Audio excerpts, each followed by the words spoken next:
Vous l'aurez compris, le seul fait d'avoir des poulets chez soi ne suffit pas pour avoir des œufs. Un bon élevage de poulets passe avant tout par le bien-être animal. Notre conseil premier en élevage est de prendre le plus grand soin de vos animaux. Si vous êtes propriétaire d'une ou de plusieurs poules, vous devez savoir que ces dernières ne pondent pas d'œufs tous les jours de l'année. En effet, la plupart des races de poulets arrêtent de pondre durant un moment de froid ou tout du moins diminuent la fréquence de leur ponte, notamment à cause de la baisse de la luminosité. Des fois, cette diminution n'est pas due à la saison mais plutôt à certains facteurs que nombreux ignorent sûrement. Bonjour et bienvenue dans cette nouvelle vidéo de AgriBA, la chaîne spécialisée en agriculture et ses dérivés. Aujourd'hui, nous allons parler d'un sujet que nombreux éleveurs de poules pondeuses rencontrent mais ne savent pas comment s'y prendre. Ce problème n'est d'autre que la baisse de la ponte chez les poules. Pour remédier à ce problème, voici 7 pratiques utiles qui peuvent vous aider à améliorer la ponte chez les poules pondeuses. C'est parti!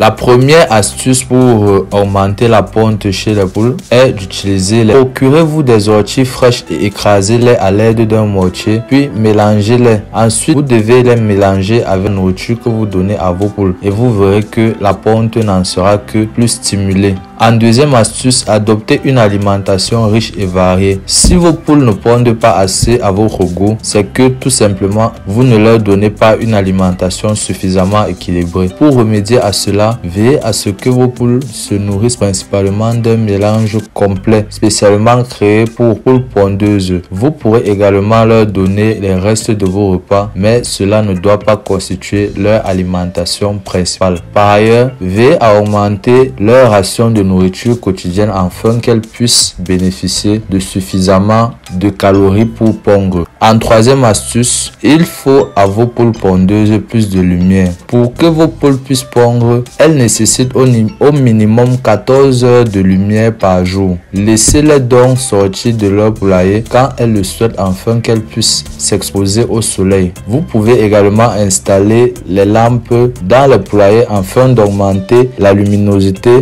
mais attention, une poule ne doit pas pondre tous les jours de l'année. Les périodes de pause comme la saison de froid ou encore la mue lui permettent de se reposer, la ponte étant une activité relativement énergivore. En quatrième astuce, on a une température douce. En optant pour les lampes chauffantes dans vos poulaillers, vous pourrez faire une pierre deux coups. En effet, elles permettront d'apporter de la luminosité à vos poules mais également de la chaleur dont les poules ont besoin pour pondre leurs œufs. Veillez donc à toujours maintenir l'intérieur du poulailler à une température moyenne de 10 degrés Celsius, d'autant plus que le froid a tendance à les stresser. Or, le stress est un autre facteur qui déclenche l'arrêt de la ponte.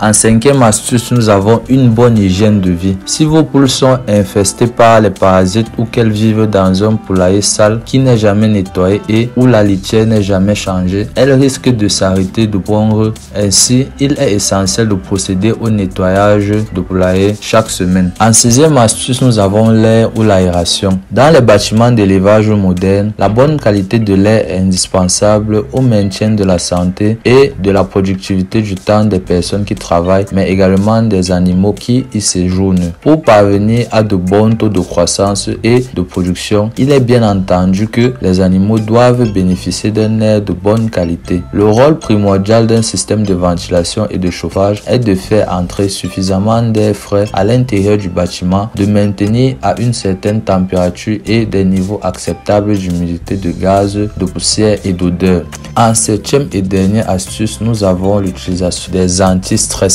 Le stress induit différents changements qui peuvent avoir des effets négatifs sur les performances zootechniques. Ces effets incluent entre autres le changement de la fonction immune et l'augmentation conséquente de la sensibilité aux maladies. Il existe différentes formes de stress, le stress thermique, le stress alimentaire, celui causé par l'environnement, etc. Pour éviter d'exposer vos animaux au stress qui peuvent les amener jusqu'à la maladie, adoptez les bons gestes recommandés. On dit souvent qui connaît les problèmes connaît les solutions significatives. J'espère que la vidéo t'a été utile. Dis-moi ce que tu en penses dans les commentaires. C'était Darius de la chaîne AgriBA et je te dis à une prochaine vidéo.